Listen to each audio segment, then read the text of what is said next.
The man known to history as Spartacus was an individual of very obscure origin.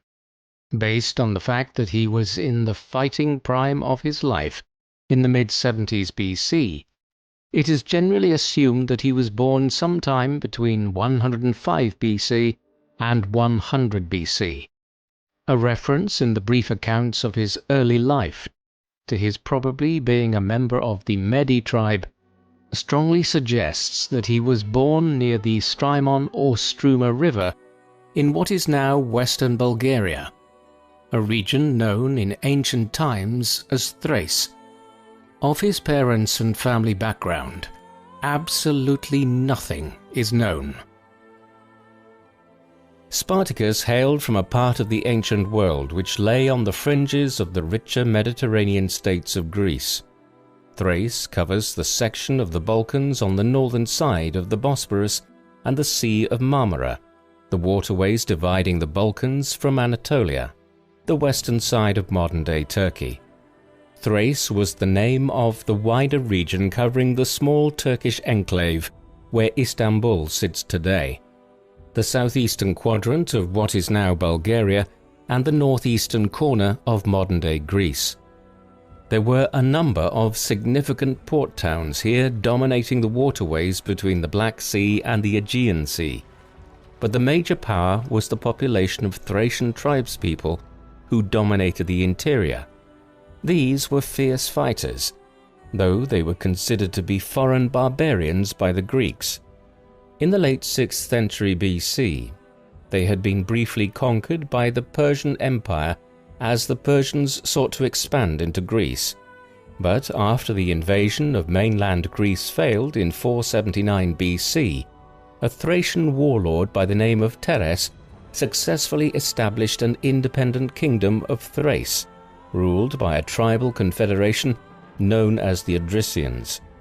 He and his successors would dominate the Thrace region, with the exception of the southern coastal region, where a number of broadly independent cities and port towns predominated. However, there were periods during which the Odrysian kingdom was dominated by other regional powers, such as the Kingdom of Macedon and the Empire of Alexander the Great, from the middle of the 4th century BC onwards. Spartacus's story belongs to a different time period altogether, one during which new power dynamics had begun to operate in the wider world of the Eastern Mediterranean. The conquests of Alexander the Great had spread Greek or Hellenic culture far and wide. The Odrysian kingdom of Thrace had remained a nominal part of the Kingdom of Macedon into the 3rd century BC. But as near-constant conflicts raged between the successor kingdoms to Alexander's empire, notably the Kingdom of Macedon, the Ptolemaic Kingdom of Egypt, and the Seleucid Empire in the Levant, the Thracians largely became entirely independent again. They were aided in this process during the 2nd century BC, when a new power began to emerge in the Eastern Mediterranean. This was the Roman Republic, a state which during the 3rd century BC had conquered most of the Western Mediterranean and was now being drawn into the wars of the East. Between the end of the 3rd century BC and 146 BC, they fought a series of wars with the Kingdom of Macedon, which saw that state utterly defeated. With their near-western neighbor decimated during these conflicts, the position of the Thracians, who first allied with Macedon against Rome, but then switched sides, became more chaotic, with the Odrysian tribes suffering a decline and power fragmenting here. A new Thracian tribal group, the Sarpeians, would eventually emerge as a client state of Rome's. But Thrace, during Spartacus's time, was effectively a region on the borders of Rome, one experiencing severe political and military unrest, and from which slaves were often being acquired as the spoils of war and conflict by the Romans. There are numerous sources available for the study of Spartacus's life and actions, though these are fragmentary in their coverage and provide little information on his birth, family background, or early life, instead broadly focusing on his time as a slave and rebel leader within Roman Italy when he was already an adult in his mid to late 20s. These are all sources written by Roman and Greco-Roman writers. The most detailed is the account found in the Life of Crassus, written by the 2nd century AD Greco-Roman writer Plutarch. Plutarch wrote dozens of biographies, comparing the stories of ancient Greek and Roman politicians, lawmakers, and military commanders. His Life of Crassus tells the story of Marcus Licinius Crassus, a contemporary of Spartacus who was reputedly the wealthiest man in the Roman Republic during the first half of the 1st century BC, and thus a figure who had a claim to being the wealthiest individual in the whole world at that time. Crassus would play the central role in commanding the Roman military suppression of Spartacus's slave revolt in the late 70s BC. In relating Crassus's story, Plutarch necessarily discussed Spartacus's revolt in considerable detail, and also provided some backstory on who Spartacus was, though his work was written over 200 years after the events it describes, and needs to be approached with some caution. There are several other important sources concerning Spartacus's life and actions. One of these was by a more obscure Roman historian, Publius Annius Florus, a figure understood to have lived around the late 1st and early 2nd centuries AD, a century and a half after Spartacus's time. Florus composed an epitomized or abbreviated version of the more well-known Roman historian Livy's vast history of Rome since its foundation. A significant enough passage of this work addresses Spartacus and the third servile revolt that he led. More substantial still was the work of Appian of Alexandria, a Greco-Roman historian and contemporary of Plutarch. In one of his many works, The Civil Wars, a large work addressing the crisis, decline, and fall of the Roman Republic, roughly between 140 BC and 40 BC, there is a sizable section covering the slave revolt Spartacus led, one which provides some backstory on the Thracian. All of these works suffer from being written in or around 200 years after the events they described. Conversely, Sallust, a Roman historian of the 1st century BC, was alive at the time of the Third Servile War that Spartacus led, though he was just a child at the time. He is more well known today for composing 2 short histories on the Jugurthine War and the Catiline Conspiracy, but Sallust also authored a set of further histories. The majority of the text is unfortunately lost, but one of the fragments of it which has survived pertains to the revolt of Spartacus and his followers in southern Italy between 73 BC and 71 BC. These texts, along with a limited amount of archaeological evidence like inscriptions and material remains from excavation sites in southern Italy, are the primary basis for reconstructing the life of Spartacus to the degree that we can. One theory which has emerged concerning Spartacus and his background is based not so much on ancient sources which directly address the man himself, but is instead based on analysis of his name and whether it indicates some royal ancestry. Between the mid-5th century BC and the late 2nd century BC, right around the time Spartacus was born, the Spartacid dynasty ruled over the kingdom of the Cimmerian Bosporus, a state that dominated much of the Crimean Peninsula and nearby coastal regions on the eastern side of the Sea of Azov. 5 rulers of this kingdom, beginning with Spartacus I, between 438 BC and 433 BC, and ending with Spartacus V, who ruled for 2 decades between 200 BC and 180 BC, bore a name which is effectively the same as Spartacus, though with a slightly variant spelling in modern translation.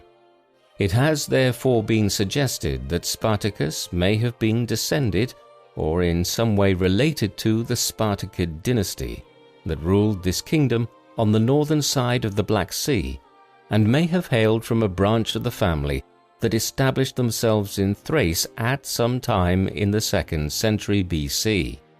It is a not entirely implausible supposition, though one based purely on the circumstantial evidence of his name, and one which some observers have probably been a bit too willing to believe, with its romantic overtones of a young man of royal blood reduced to the status of a slave in Roman society and battling to free himself and return to his former life. What little evidence we do have concerning Spartacus's early life is very limited, but it is consistent. All of the ancient accounts of him agree that he was a Thracian. Plutarch described him as hailing from a nomadic tribe, information which was complemented by others who added that he came from the Medi tribe. These were quasi-nomadic pastoralists, and we can assume that if these details are true, he lived a somewhat wandering early life, moving with his family and other kin around the southern Bulgarian countryside, tending to sheep and other livestock. Plutarch also described him as being possessed of a great spirit and physical strength, something which would certainly make sense given his later position as both a soldier and a gladiator slave, while it is also from the Greco-Roman historical biographer that we learn that Spartacus was, quote, much more than one would expect from his condition, most intelligent and cultured, being more like a Greek than a Thracian. They say that when he was first taken to Rome to be sold, a snake was seen coiled round his head when he was asleep, and his wife, who came from the same tribe and was a prophetess, subject to possession by the frenzy of the god of ecstasy, Dionysus, declared that this sign meant that he would have a great and terrible power which would end in misfortune. We also have some limited details on his life as he became an adult in Thrace, and how he managed to end up as a slave within the Roman Republic. Appian tells us that Spartacus was, quote, a Thracian who had once fought against the Romans. This view of the man as an individual who fought against a Roman incursion of some kind into Thrace is corroborated by other ancient writers, but unfortunately there is no further detail about it. It leaves us with more questions than answers. For instance, was Spartacus just a common soldier with a Thracian fighting band of some kind, or was he a leader amongst them who commanded a regiment of his fellow people?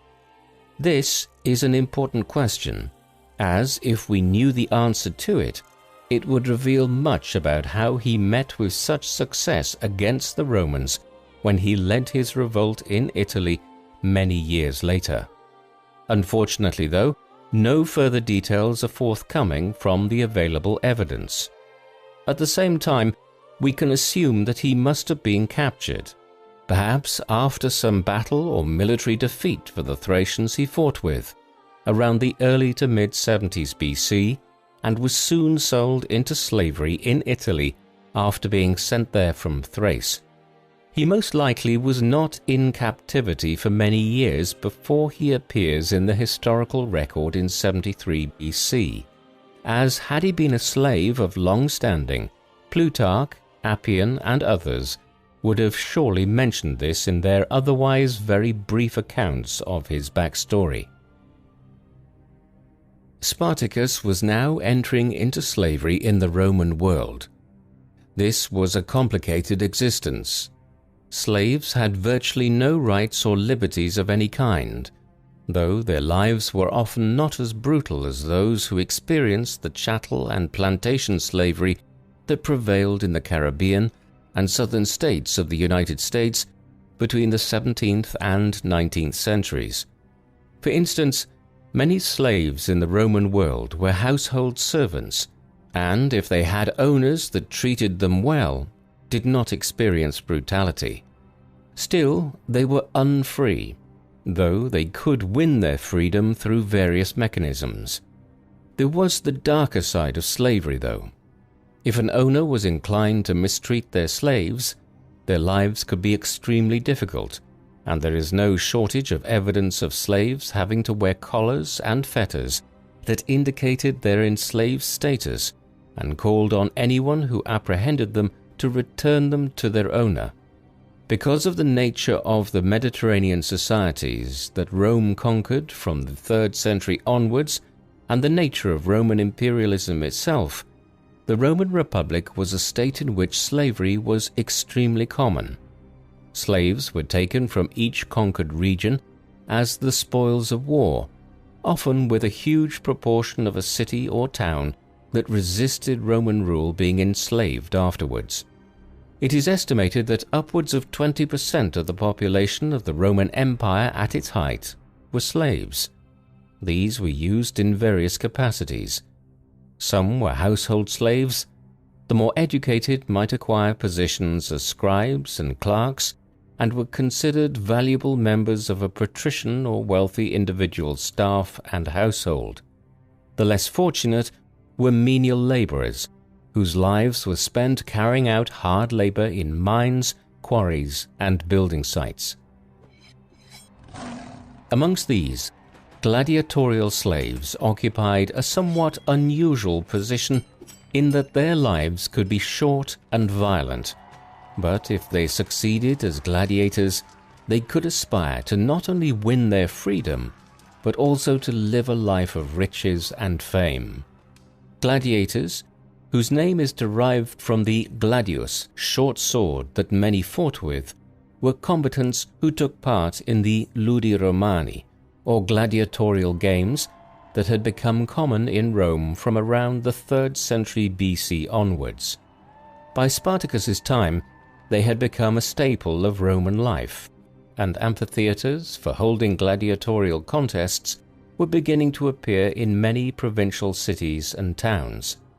Many gladiators were slaves, though some were volunteers who were eager to gain fame and renown by winning contests on the sands of the amphitheaters, while riches could also await particularly successful gladiators. Still, death was the outcome before long for many fighters, and as the ludi Romani became more and more popular, a constant stream of slave gladiators was needed to replace those who had lost their lives fighting one another for the entertainment of the Roman people. The contests would go through peaks and valleys of popularity, with some later Roman emperors favoring the less violent sport of chariot racing instead, though in the politically turbulent and violent last century of the Roman Republic, which Spartacus lived right in the middle of, the gladiatorial contests were at the absolute peak of their popularity, with Roman generals and politicians managing gladiatorial schools and holding contests as a way of bolstering their own popularity with the wider Roman population. Slave gladiators like Spartacus in the mid-70s BC were trained at a ludus, a gladiatorial school. These were relatively new innovations. The first ludus for which there is concrete evidence did not appear until the very end of the 2nd century BC, around 30 years before Spartacus was enslaved.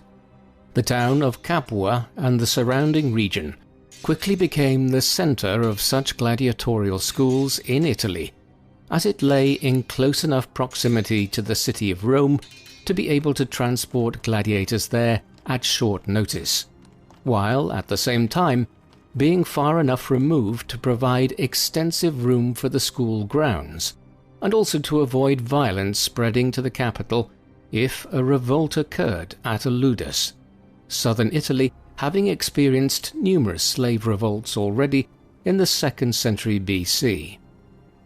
Excavations of major gladiatorial schools, such as the Ludus Magnus, the great gladiatorial school built near the Colosseum in Rome in later centuries, reveals that barracks and dormitories were laid out for the slave gladiators.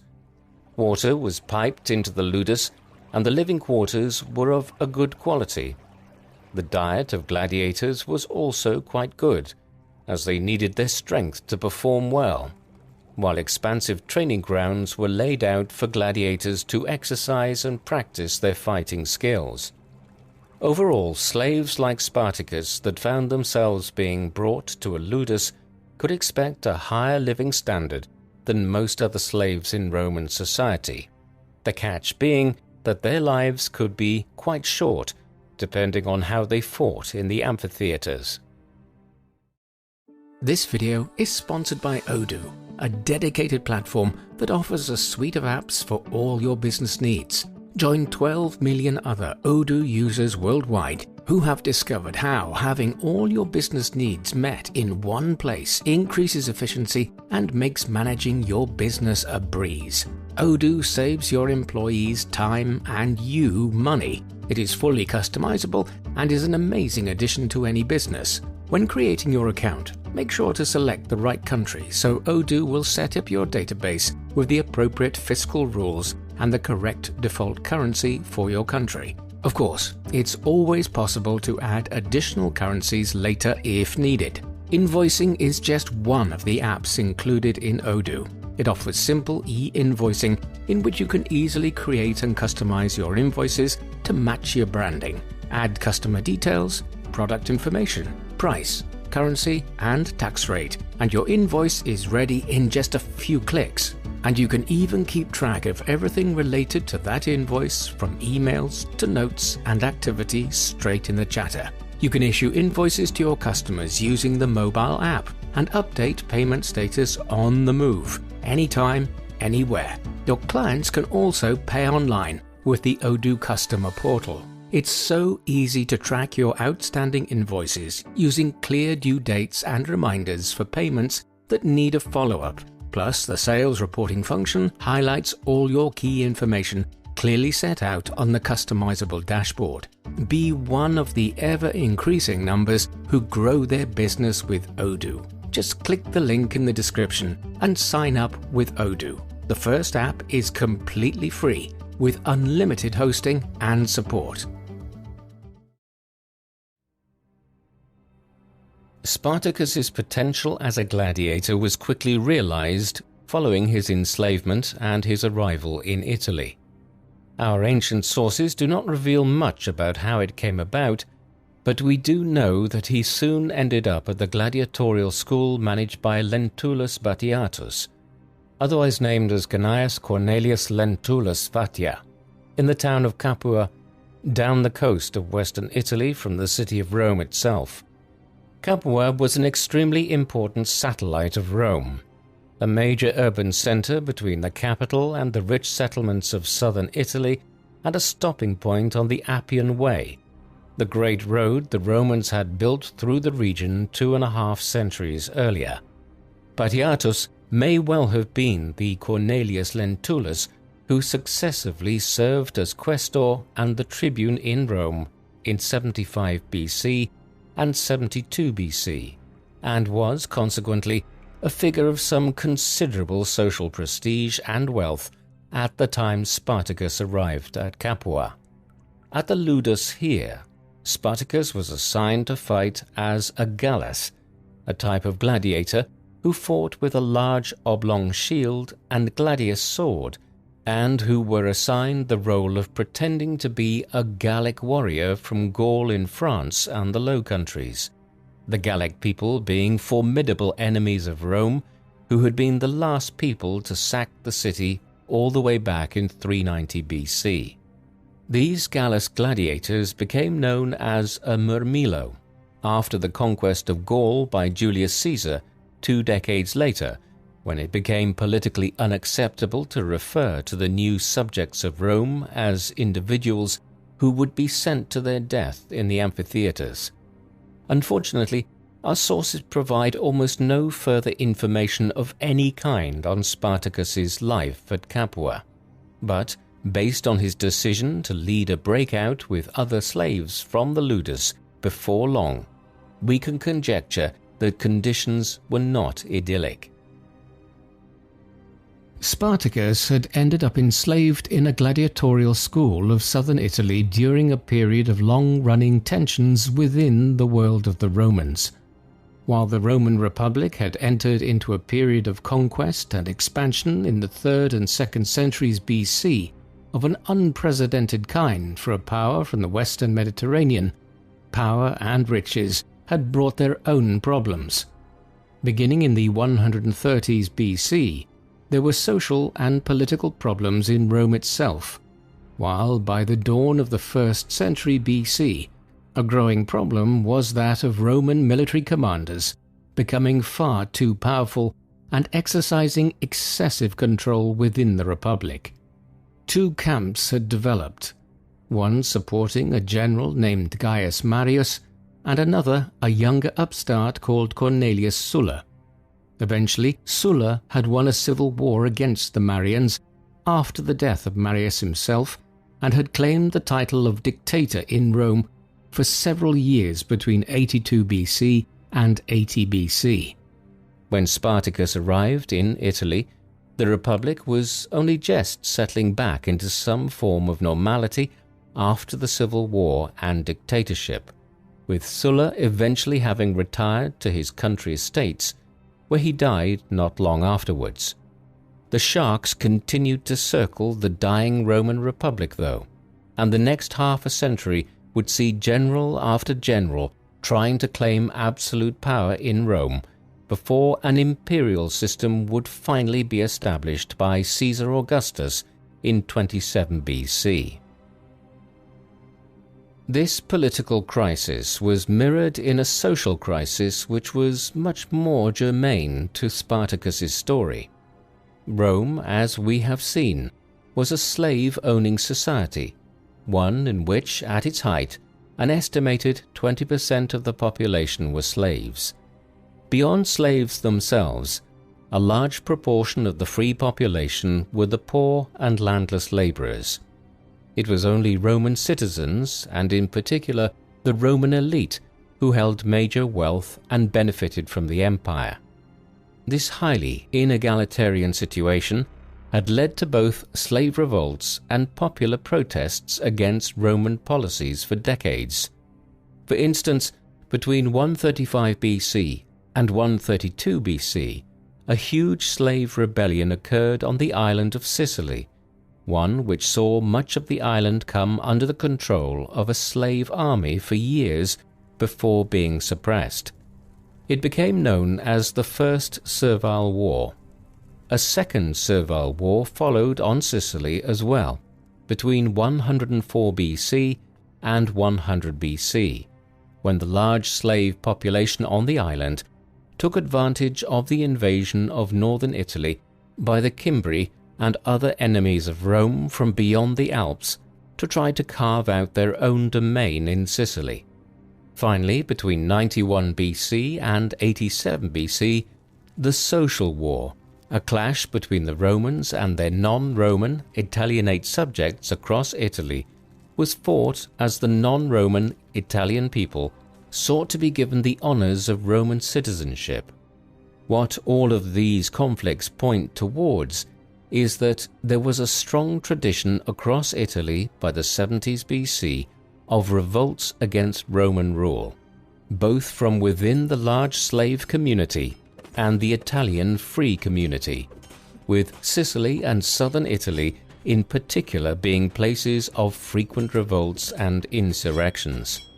When combined with the recent civil war between Sulla and the Marians, the political and social environment that Spartacus found in Italy in the mid-70s BC was febrile at best.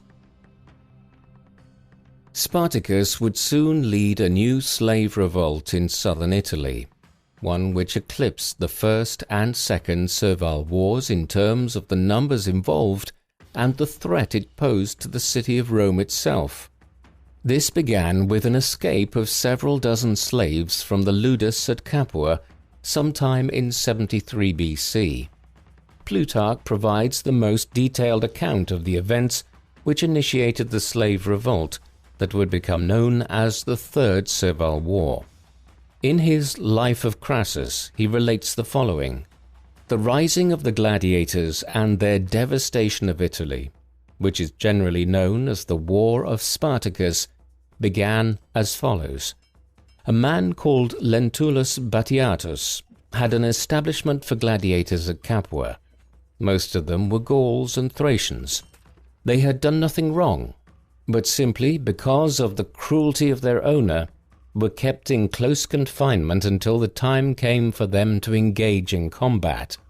200 of them planned to escape, but their plan was betrayed, and only 78, who realized this, managed to act in time and get away, armed with choppers and spits, which they seized from some cookhouse. On the road they came across some wagons which were carrying arms for gladiators to another city, and they took these arms for their own use. They then occupied a strong position and elected 3 leaders. The first of these was Spartacus. Elsewhere we learn that the Thracians' 2 co-leaders were the gladiator slaves Crixus and Oenomaus, while 2 slave gladiators from Gaul, Gannicus and Castus, would quickly become involved in leading the revolt as well. The slave breakout at Capua would spiral into a much wider revolt amongst the servile classes of Roman society in southern Italy. Spartacus and his allies headed south from Capua towards the city of Neapolis, modern-day Naples, and other settlements like Pompeii. As they did, more and more slaves and discontented individuals were drawn to their cause, and their numbers swelled, first into the hundreds and eventually into the thousands. This process was facilitated as they began attacking and looting isolated Roman villas and small villages, then moving on to towns throughout the Campania region. They soon made their way to Mount Vesuvius, the great volcanic mountain overlooking Neapolis and the Bay of Naples, the one which, a century and a half later, would erupt violently and bury the towns of Pompeii and Herculaneum under volcanic ash and rock. Here they made the slopes of the mountain a staging post where they began consolidating their forces into a makeshift army. The Romans were responding too, though. No legions were allowed to be stationed in Italy under normal circumstances south of the river Rubicon, so it took some time for a major army to be raised, but in this initial stage of the Third Servile War, a militia force of several thousand men under a Roman magistrate by the name of Gaius Claudius Glaber was sent south to deal with the insurrection. There Spartacus and his men used a novel strategy, rappelling down the steep sides of Mount Vesuvius on ladders and then flanking Glaber and his men in a surprise attack, which led to a significant victory. With this, word spread that a new revolt against Roman oppression was underway in southern Italy, and unrest gripped the region.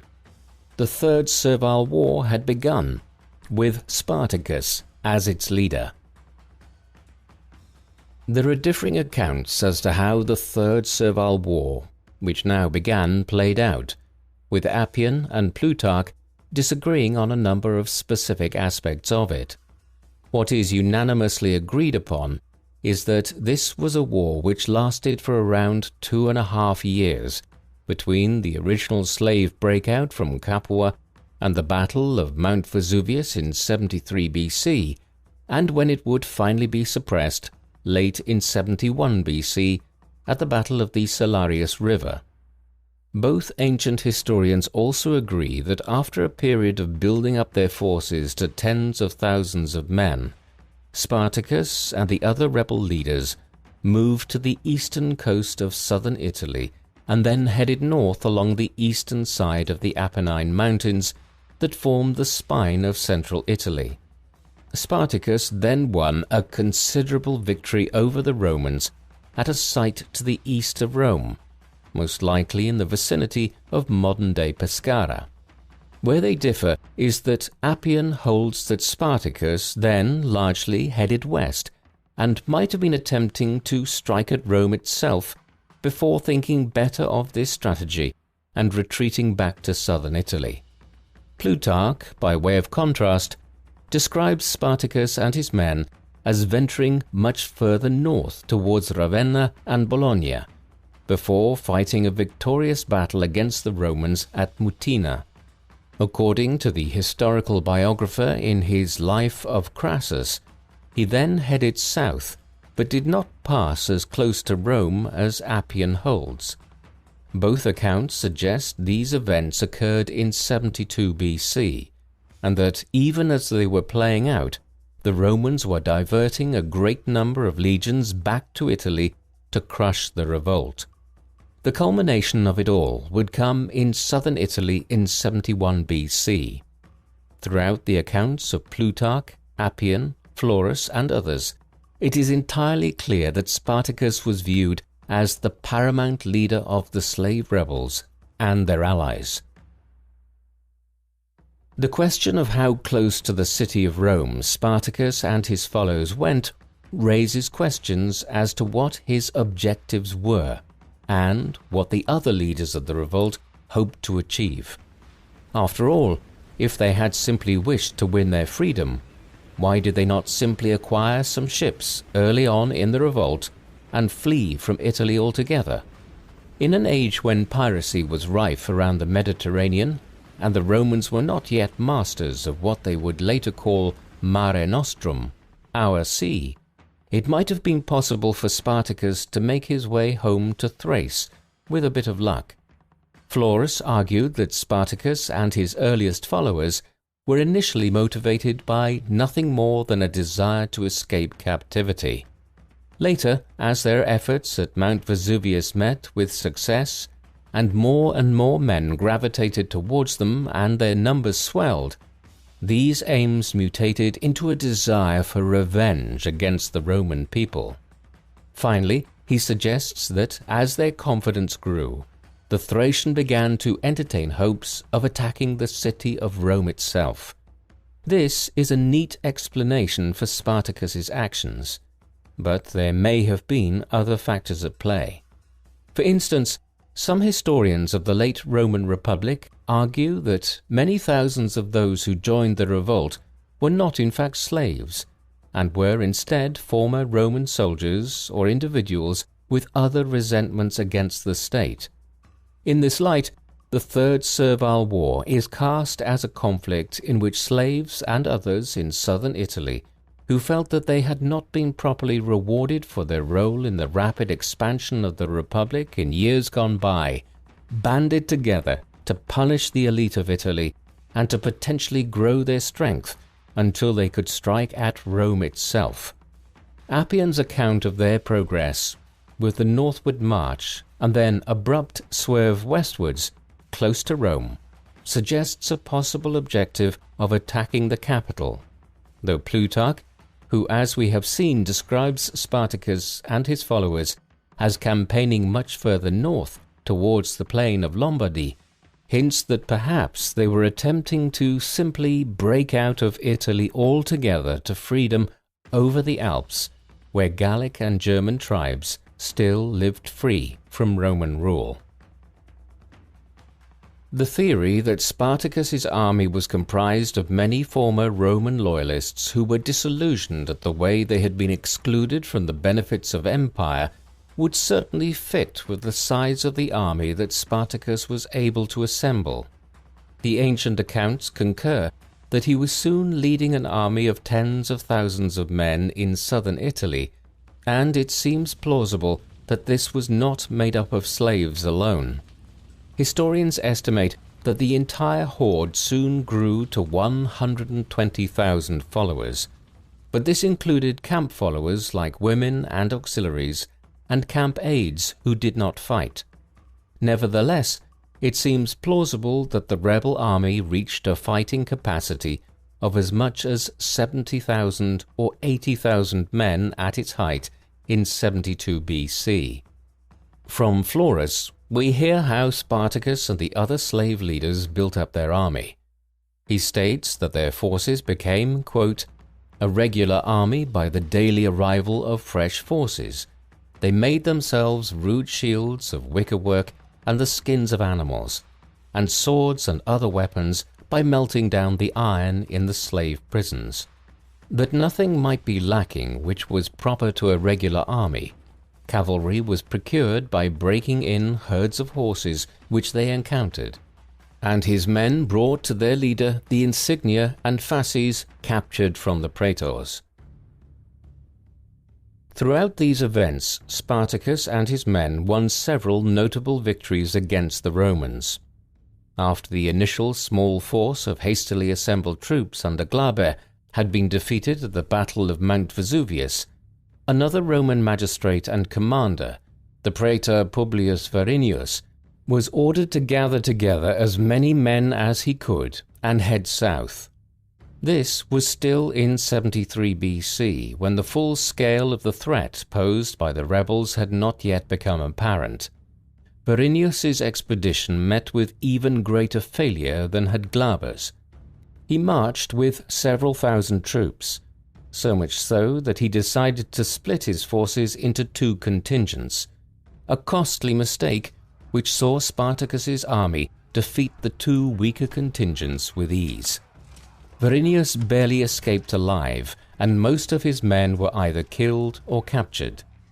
This was a boon to the slave army, which now used the captured armor and weapons to arm themselves and strengthen their own forces.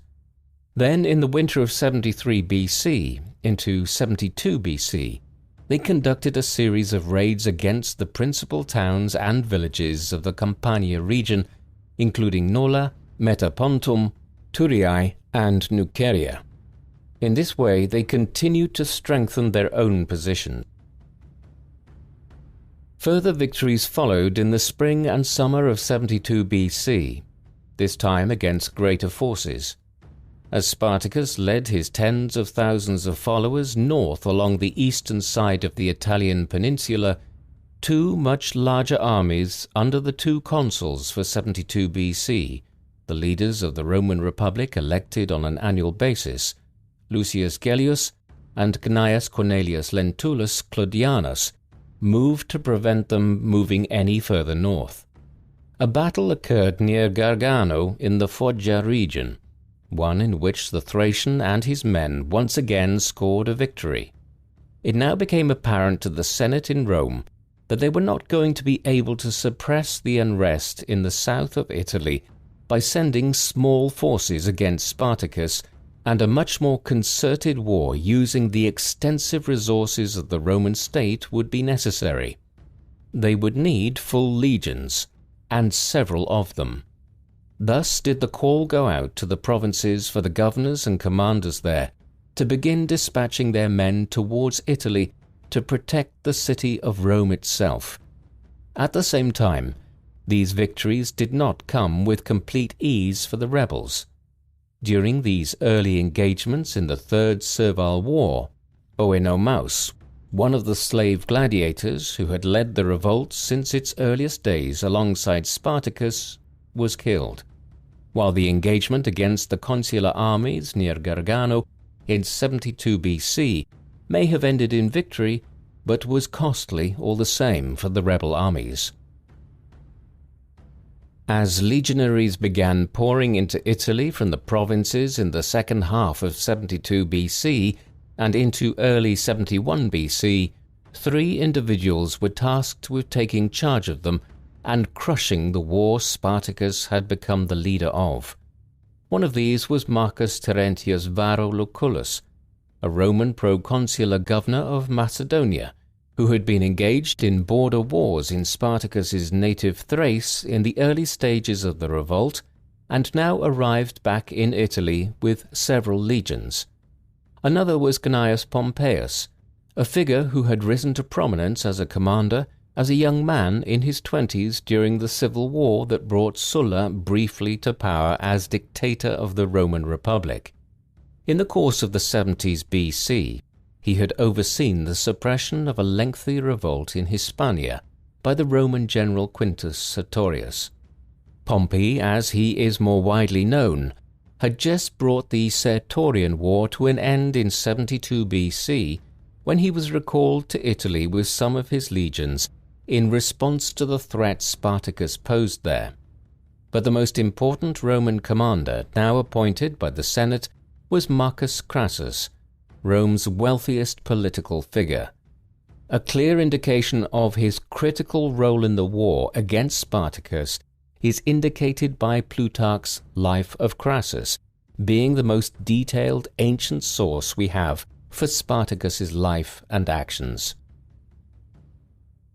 Appian and Plutarch's accounts of the end of the war converge again and largely agree on the final stages of it. Having decided to march back to southern Italy with his forces, Spartacus was soon confronted by Crassus marching south with 8 legions, a nominal force of 40,000 well-trained men. In the now unlikely event that he should defeat these, Pompey and Lucullus were advancing in Crassus's rear with further legions. Despite the size of the revolt, there was now nearly parity when it came to the size of the two opposing armies. Perhaps the result was inevitable given this injection of legionaries into Italy. Crassus won a series of battles through the early months of 71 BC, and by the second half of the year had hemmed Spartacus and his remaining army into the southwestern extremities of the peninsula. At this juncture, Spartacus reached out to the great pirate leaders of Cilicia, a region in southern Anatolia in modern-day Turkey, and according to Plutarch, formed a deal with them whereby they would transport what remained of his forces across the Straits of Messina to Sicily, where he would reinvigorate his war by drawing tens of thousands of new recruits to his banner. The Cilicians, though, reneged on the agreement, and Spartacus and his ever-declining band of followers were left stranded in the toe of Italy, with Crassus, Pompey, and Lucullus all advancing. Facing such insurmountable odds, Spartacus elected to try and engage with Crassus's forces before they were reinforced by Pompey or Lucullus. The final battle of the Third Servile War would take place at what was then known as the Silarius River in southern Italy, the modern-day Selle River, which runs through Battipaglia, a town to the south of Naples, Amalfi and Salerno, on the Italian coastline.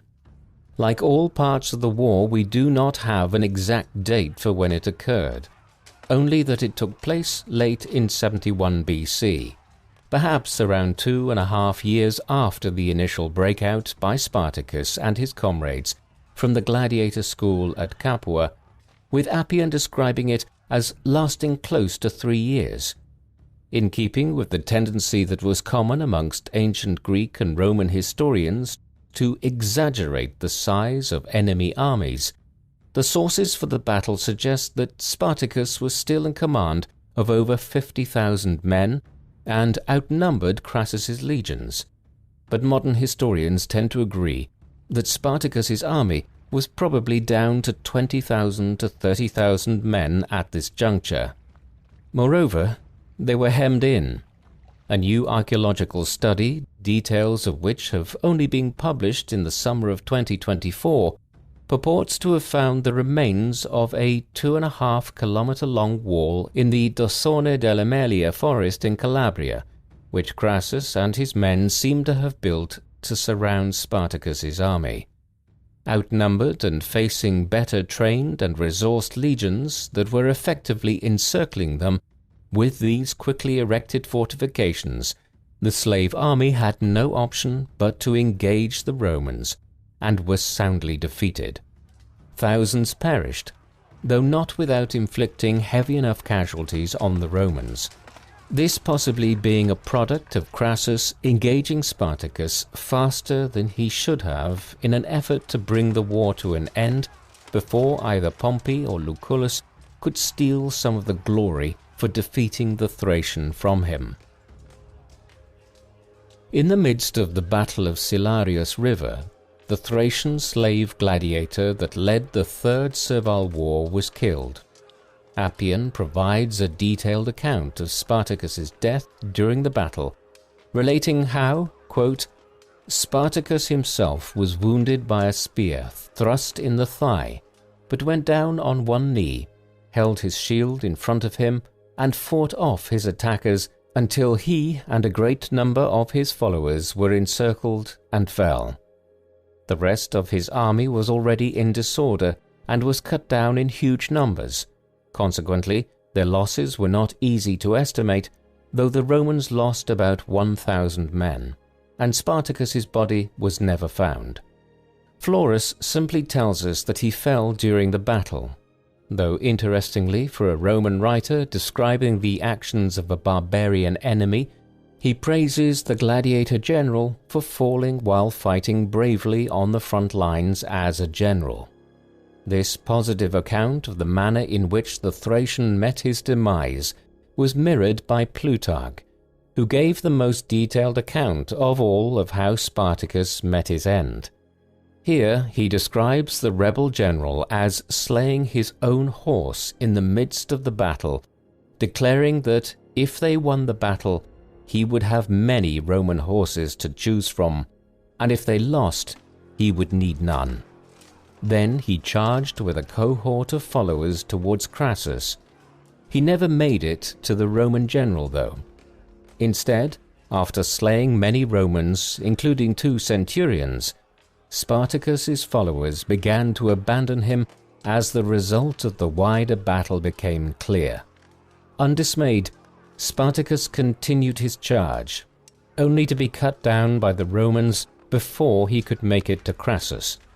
Plutarch's description of Spartacus's death, written more than 2 centuries after the events it purports to describe, and nevertheless alleging to produce an eyewitness account of the scene, must be taken with a large pinch of salt.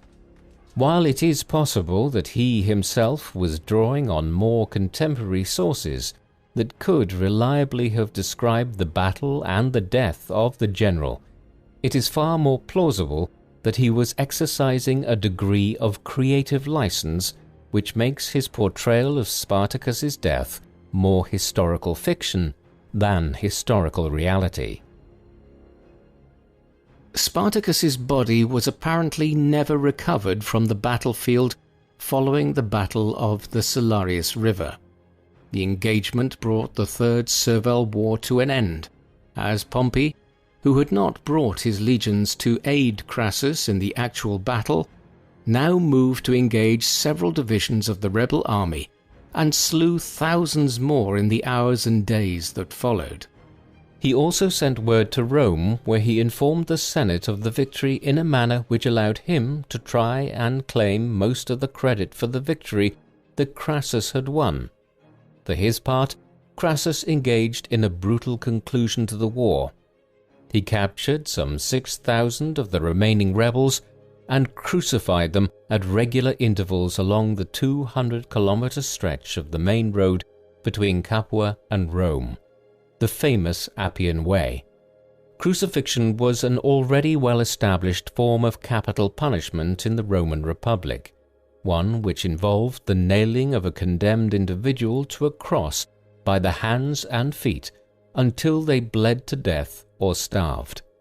This grisly punishment would have been designed as a form of exemplary deterrence, with slaves all over Italy relating stories of the vicious ends suffered by those who had revolted against their owners and defied the power of the Roman state. It was a brutal end to the revolt of Spartacus. The Third Servile War had implications for slave ownership and slavery in general in Italy during the era of the late Roman Republic and the early Roman Empire. Some classical scholars have argued that there was an improvement in the conditions slaves lived in and their treatment of them by their owners from the middle of the 1st century BC onwards, and that this may have been owing to residual fears about a potential 4th servile war and the threat to free Romans that Spartacus's war had posed between 73 BC and 71 BC. There was also a marked increase in the use of free labour to carry out a range of tasks across Italy, particularly working on rural estates in the early imperial period, a development which may have been due to increased fears about having large numbers of slaves on estates here. This was possibly caused by other developments though.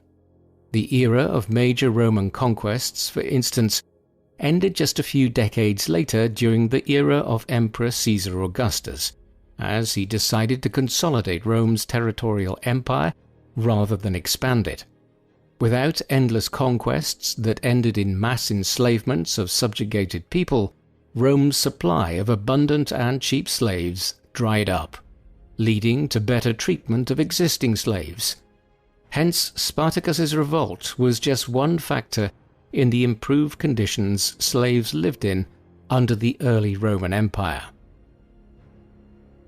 While the Third Servile War ended with individuals like Spartacus and his many allies paying the ultimate price, either falling in battle or being crucified as a warning to any potential future slave rebels, the suppression of it was the making of Marcus Crassus's political career.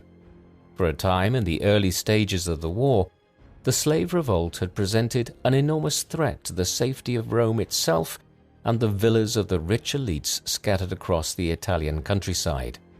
In using his immense wealth to quickly arm and supply the legions, which he then led south to crush the insurrection, Crassus acquired the legitimacy he had sought since the downfall of Sulla and managed to emerge from the military campaign with a greater share of the credit for crushing it than Pompey did. He would go on to hold several senior political offices at Rome in the 60s BC. Meanwhile, Pompey went on to lead an immensely successful military campaign to the eastern Mediterranean in the early 60s BC, one which over the course of several years saw the final annexation of the lands of the Seleucid Empire there, the military defeat of Rome's bitterest eastern enemy, King Mithridates of Pontus, in what is now northern Turkey, and the diplomatic realignment of the region to make powers like the Kingdom of Judea into fully fledged Roman client states. In the process, the Kingdom of Thrace would also become a satellite of Rome. Eventually, towards the end of the 60s BC, Crassus and Pompey began to form a political alliance along with another rising young politician, Gaius Julius Caesar.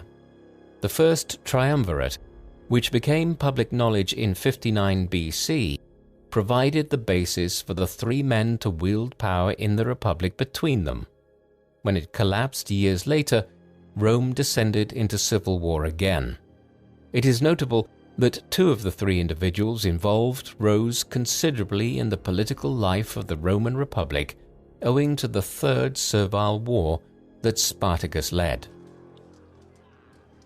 Spartacus's revolt and the Third Servile War would inspire many other slave revolts and political movements against overt oppression over the centuries and millennia that followed. There would be nothing comparable to it again in Roman times, with the Third Servile War being the last of the three such conflicts to occur in the late Roman Republic. Other cultures and time periods produced far more successful ones.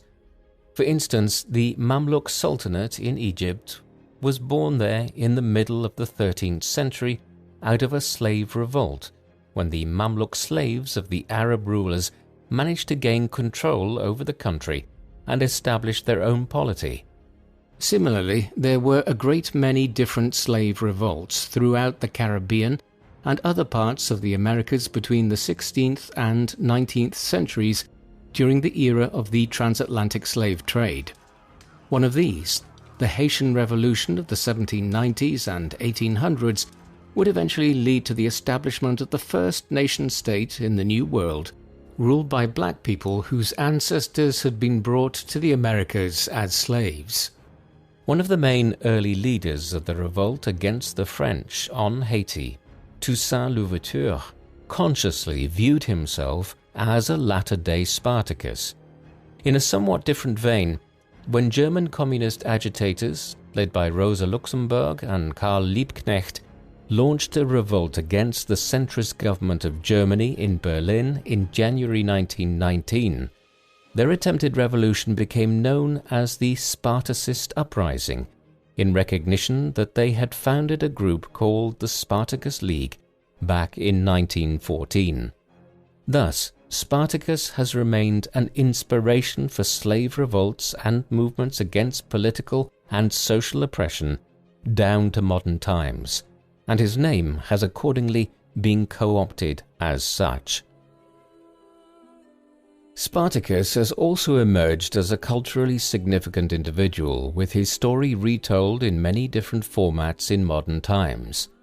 For instance, as early as 1874, the Italian author Raffaello Giovagnoli published a book entitled Spartaco, while the great German cultural critic and playwright Bertolt Brecht made Spartacus the subject of the second play he ever completed.